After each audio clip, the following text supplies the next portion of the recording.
Türkmenistan'ın dürli sebitlerine internet torunun tiyirligi yene peseliyar. Uloncular VPN'lerin köpçülükleyin petiklenýändigini aýdýarlar. Bular barada da Atyk radiosynyň çeşmeleri we habarçylary 11-nji oktýabrda habar berdiler. Ýurdun ähli vilayatlaryna internetiň tiyirligi peseliyar. İşleyen VPN'ler yapılýar diýip ýagdaýdan habarly çeşme Atyk radiosynyň habarçysyna maglumat berdi. Atykyň Mary vilayatyna habarçysy sebitde mobil aragatnaşygyň hiliniň yaramadlaşandygyny, internet toruna baglanmagyň kynlaşandygyny habar berýär. İlk başda imo messenger arkaly iberilýän videolar, suratlar we ses faýllary gitmän başlady. Soňra iberilýän hatlarym gitmegini besetdi. Adamlar köpçülükleýin ICQ messengerine geçip başlady. Olam arasyny işlemeýär. VPN'ler asla ýat boldy. Öňler YouTube, TikTok ýaly sosial ulgamlara VPN arkaly girip bolýardy. Inni olaram ýat boldy diýip bir marly ulanjy Atyk radiosynyň habarçysyna gurrun berdi. Türkmenistanyň hökümeti soňky bir näçe ýyl bäri hem kanun taýdan hem iş ýüzünde internet toruna gödäwçiligi güýçlendirdi.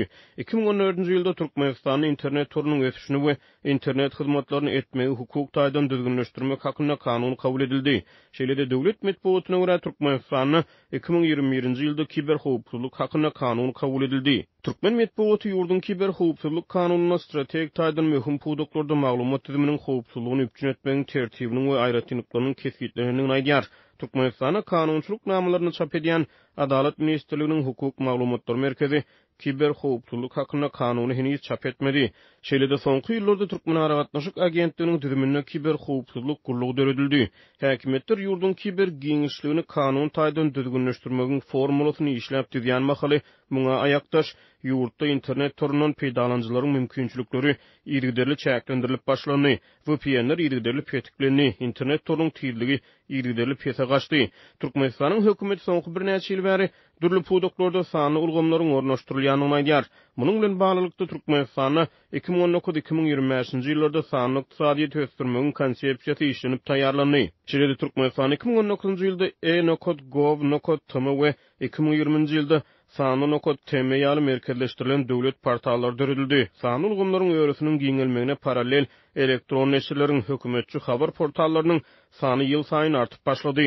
2021-nji ýylyň awgustyna Türkmenistanyň Daşary işler ministrligine maglumat ulgamlaryna gödäwçilik bölümi döredildi. Döwlet medeniýeti bu bölümiň kiber howpsuzlygy üpjün etmek boýunça wezipeleriň wajypdygyndan ugur alınıp döredilenini aýdýar.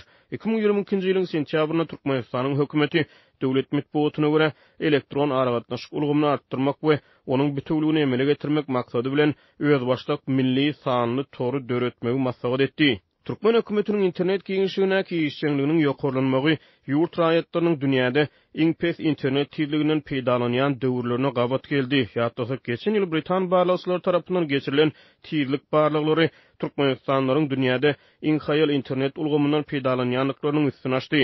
Ýurdun çägindäki kiber giňişligi döwlet gödäwçiligi güýçlenýän mahaly ýöneköy raýatlaryň internet torunak hereketleri ýergiderli çäklendirilip başlandy. Türkmenistany onsuz hem eýam ençe ýyllaryň dowamyna Facebook, Twitter we Instagram ýaly sosial torlar galibersede garaşsyz maglumat çeşmeleri häkimetler tarapyndan petikli saklanýar. Ýa-ni ýakyna bir daşary ýurt döwletinden Türkmenistana dolanan bir marly ýaşaýjak Atyk radiosynyň habarçysy bilen gurrundaşykda ýurdun pes internet mümkinçilikleri barada gurrun berdi. Daşary ýurt döwletinden ýaşan döwrümizde Türkmenistanyň internet toruna ýüklenýän video roliklary we äşleriň tomoşalaryna, aýdymçylaryň çykyşlaryna tomoş ederdik. Eger internet petiklenýän bolsa, ondan edip bular özleriniň video roliklaryny internete goýýarlar diýip şüphe bildirerdik. Şonuň üçin biz internetiň gaty bir petiklenýändigine dolu inanyp bilmezdik ýöne.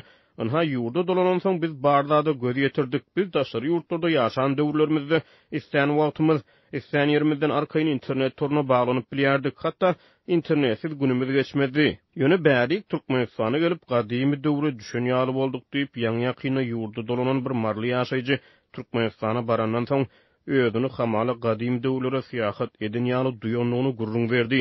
Garaşly Türkmen hökümetiniň ýüz neşir 10-njy oktýabrda öz çeşmelerine salgylan Türkmenistany dünýäde bar bolan 32 bitlik IP salgylarynyň 3-den 1 böleginiň tas 1,10 milliard töweregi IP salgysynyň petiklenendigini habar berdi.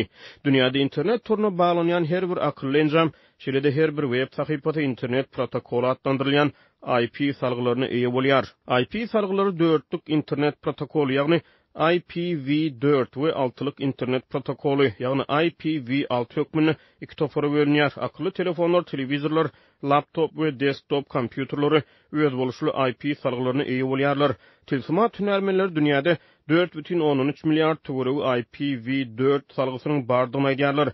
Şeýle-de 6-lyk IP-niň, ýagny IPv6-nyň sany taýdan trilyonlar çodugyny aýdýarlar. Türkmen Nököt News garaşsyz neşriniň çeşmeleri häzirki wagtda Türkmenistanyna 1,12 milliard töweregi IP salgysynyň petiklenenini aýdýarlar.